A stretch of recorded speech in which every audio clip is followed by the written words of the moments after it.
Bien, alors Booba, il rigole pas lui, hein. Tu rigoles pas toi? Si. Ça va? Vous dites je raconte la dure réalité et le mal de vivre. Si on mettait mes textes en images, ce serait sûrement interdit aux moins de 16 ans. Fait des textes extrêmement violents. Il y a même dans votre CD, violent, il y a un texte dans votre CD qui est Bâtiment C, qui est même pas reproduit sur le livret tellement il est violent. Ouais, c'est pour éviter les ennuis avec la justice surtout. Ouais. Moi, il me dérange pas ce texte. Ouais. Il est violent, mais bon, pour moi, c'est normal. Vous sourirez jamais? Qu'est-ce qui pourrait vous faire plaisir? Regarde, je m'en branle de tes questions à la con.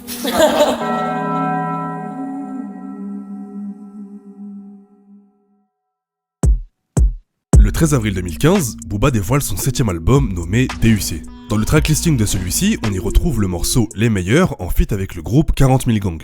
40 000 Gang, ne fais pas le héros, pousse-toi, lance le tibi, gang.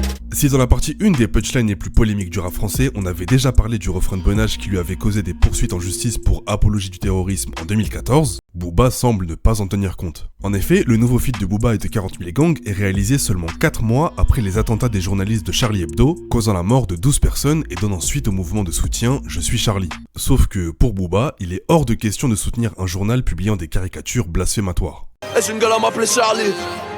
Réponds-moi franchement, t'as mal parlé, tout est fait plomber. C'est ça la rue, c'est ça les tranchées. En plus de cette punchline, le jour de la sortie de l'album, Booba évoque le sujet des attentats de Charlie Hebdo et affirme sa position sur le sujet.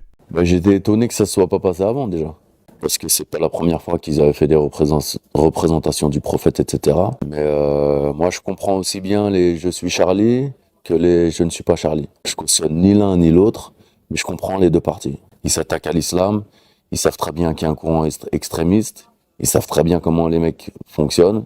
Ils ont pris le risque de continuer à les attaquer. Quand on joue avec le feu, on se brûle. À la suite de ces propos, la sphère médiatique et politique française réagit immédiatement. À l'époque député, le très chauve Éric Ciotti réagit. Il y a dans ces mots une forme d'apologie du terrorisme. Cela relève d'une qualification pénale. J'attends que le parquet de Paris engage des poursuites contre ce triste personnage. D'autres députés prendront la parole suite aux propos de Booba, mais il se mettra également à dos le syndicat France Police qui diffusera un communiqué de presse. Le syndicat France Police dénonce les dérives du rap qui, sous couvert de la culture, prônent la haine, la violence et le terrorisme. Booba cible les plus jeunes et les plus fragiles pour répandre son poison, la société doit répondre judiciairement aux agressions dont elle fait l'objet.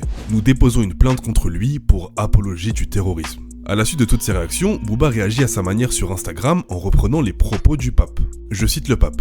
La liberté d'expression est un droit fondamental. Tuer au nom de Dieu est une aberration. Mais la liberté d'expression n'autorise pas tout et elle doit s'exercer sans offenser. On ne peut provoquer, on ne peut insulter la foi des autres, on ne peut la tourner en dérision. Booba conclut cette citation avec un joli hashtag « Je suis François » et reprend. La dictature de la pensée n'existe pas chez moi. Le pape Zer et le duc Zer ont dit exactement la même chose. C'est bizarre, on ne traite pas de terroriste lui. Média menteur et manipulateur, faites attention la prochaine fois que vous croisez le duc, si vous avez cette chance. Hashtag 9 de I, hashtag les grands esprits se rencontrent. Si pour autant Booba campe sur ses positions concernant Charlie Hebdo, c'est pas le cas de tous les rappeurs.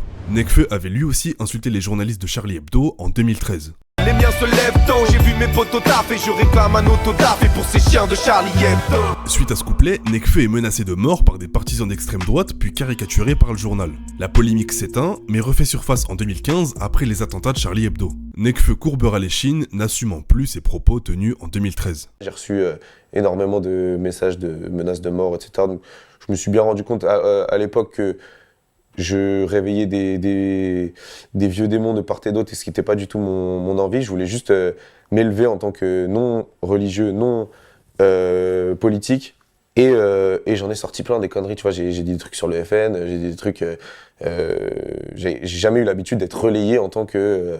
boum, un rappeur... Porte-parole de quoi ouais, que ce soit. Je me suis senti, dans un premier temps, coupable, tu vois. Et ensuite, je me suis senti con.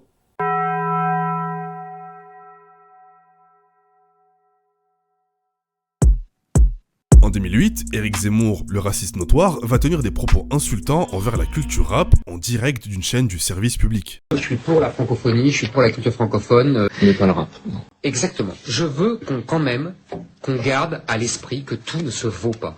Et qu'il y a la culture, ça veut pas dire tout et n'importe quoi, qu'il y a une hiérarchie. Je suis pas d'accord. Je pense que le rap est une sous-culture d'analphabètes. Un an plus tard, en mars 2009, afin de faire la promotion de son album Sur les chemins du retour, Youssoupha dévoile sur internet un morceau exclusif où dedans, il garde une punchline pour Éric Zemmour. Chaque fois que ça pète, on dit que c'est nous. Je mets un billet sur la tête de celui qui fera taire ce con d'Éric Zemmour. Cette punchline fait suite aux nombreux propos insultants d'Éric Zemmour envers les banlieusards, les immigrés et les rappeurs et va créer un raz-de-marée médiatique étant donné qu'à cette époque, Éric Zemmour était déjà très connu dans la sphère politico-médiatique française grâce à ses nombreux passages à la télévision ainsi qu'à son rôle de chroniqueur chez Laurent Ruquier qu'on ne présente plus. T'as une phase sur Ruquier sur l'épisode 8. Cette monstruosité qui pue le sperme. C'est donc logiquement à la suite de cette punchline de Youssoupha que Éric Zemmour porte plainte contre lui quelques jours plus tard pour menaces de crime et injures publiques. Youssoupha, lui, est prêt à défendre son morceau devant les tribunaux et prend enfin la parole sur toute cette affaire. Le rappeur qui veut faire tuer Éric Zemmour, le rappeur qui a lancé une mise à prix, un contrat sur sa tête pour qu'on l'agresse ou quoi que ce soit, c'est racoleur et réducteur et c'est pas l'idée que je me suis fait du journalisme, mais bon. Éric Zemmour, il a un problème avec les rappeurs. Je suis un rappeur. Il dit des rappeurs qui sont analphabètes, donc je suis pas dans son moule. Quand on parle de tous ces propos discriminatoires, de ce que j'ai, de tout ce que je peux être, français, noir, musulman, rappeur, Éric Zemmour, en même temps, il a droit de citer sur le service public régulièrement. C'est-à-dire, il a plus la parole que moi. Moi, je cotise pour ce service public, je paye cette redevance-là. Et on m'insulte, on me marginalise, on m'exclut. Et je devrais le laisser passer. C'est juste hors de question. Le 26 octobre 2011, le verdict tombe. En première instance, le tribunal correctionnel de Paris donne raison à Éric Zemmour. Youssoupha est condamné pour injure publique à une amende de 800 € avec sursis. La directrice générale d'IMI Musique France écope également de 500 € d'amende avec sursis. Les deux prévenus sont également condamnés à verser à Éric Zemmour 1000 € de dommages et intérêts ainsi que 2000 € de frais de justice. Et pour finir, ils ont 30 jours pour supprimer la punchline en question et pour faire en sorte que certains sites web la suppriment. Mais bon, vous commencez à comprendre le schéma, Youssoupha va pas en rester là. Il va faire appel de cette décision et le 28 juin 2012, la cour d'appel estime qu'il n'y a eu ni diffamation ni injure publique et annule la décision rendue en première instance. Les magistrats considèrent qu'Éric Zemmour est un personnage public vis-à-vis duquel une plus grande tolérance s'impose. La cour relève par ailleurs que le rap est un style artistique permettant un recours possible à une certaine dose d'exagération. La cour conclut que la punchline de Youssoupha n'excédait pas les limites admissibles en matière de liberté d'expression artistique. Au final, c'est donc le rap qui gagne. Mais comme l'histoire se répète toujours, en 2020, Sneezy va s'attaquer à l'immonde Pascal Pro dans son feat avec Nekfeu sur son album Nouveau Mode. Les journalistes salissent l'islam, sont amateurs comme Pascal Pro. Ça mérite une balle dans le cervelet, le canon au fond de la bouche. Mes propos, selon eux, mériteraient une balle dans le cervelet, le canon au fond de la bouche, ont-ils écrit. Alors, j'en ai été extrêmement étonné puisque nous avons des débats autour de la table. On me dit que ces paroles qu'ils ont prononcées tombent sous le coup de la loi et que les menaces de mort qu'ils ont proférées sont punies sévèrement, 5 ans de prison et 45 000 € d'amende. Donc aujourd'hui, je réfléchis à la suite à donner à ces menaces. Comme d'habitude, la punchline va créer une polémique sur les réseaux sociaux où tout un attroupement de racistes, pseudo-journalistes et de fachos va apporter son soutien à Pascal Pro. Quant à Sneezy, les choses se passent moins bien. Une semaine après la sortie de l'album, le parquet de Paris ouvre une enquête pour provocation non suivie des faits à la commission d'un crime ou d'un délit par moyen de communication au public par voie électronique. Des investigations ont été confiées à la brigade de la répression de la délinquance contre la personne. Voilà, tous ces efforts réunis juste pour une punchline. Sneezy sera donc convoqué dans le cadre d'une enquête judiciaire qui sera finalement classée sans suite. Et Nekfeu, lui, ayant participé au morceau, sera simplement rappelé à l'ordre par Universal Music.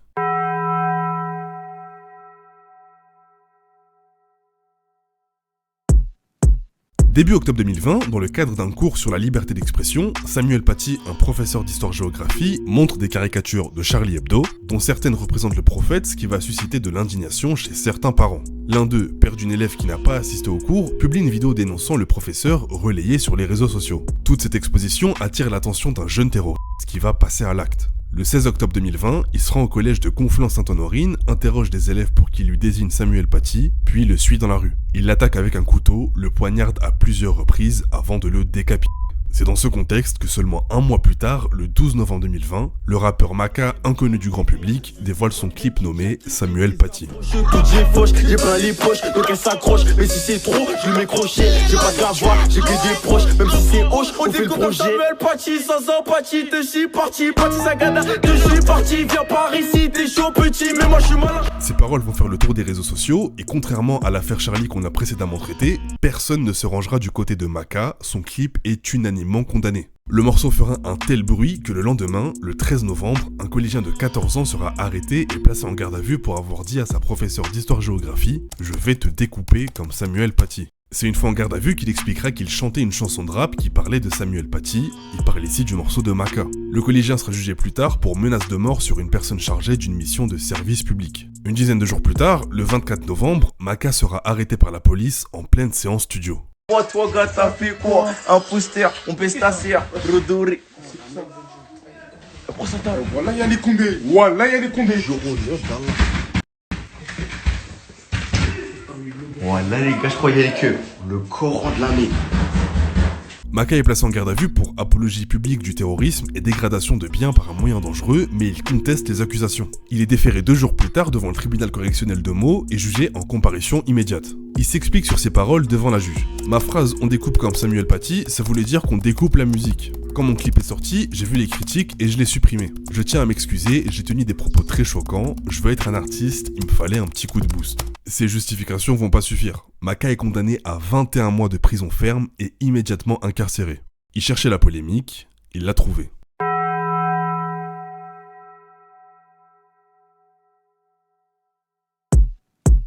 En 1996, Doc Gynéco dévoile son tout premier album, Première Consultation, qui s'écoulera dans le temps à plus d'1 million d'exemplaires. Son nom d'artiste est très explicite, le nom de l'album aussi. Doc Gynéco se présente comme un gynécologue et l'intro du projet se nomme « Viens voir le docteur ». Sauf que cette consultation entre dans le registre de la pédophilie.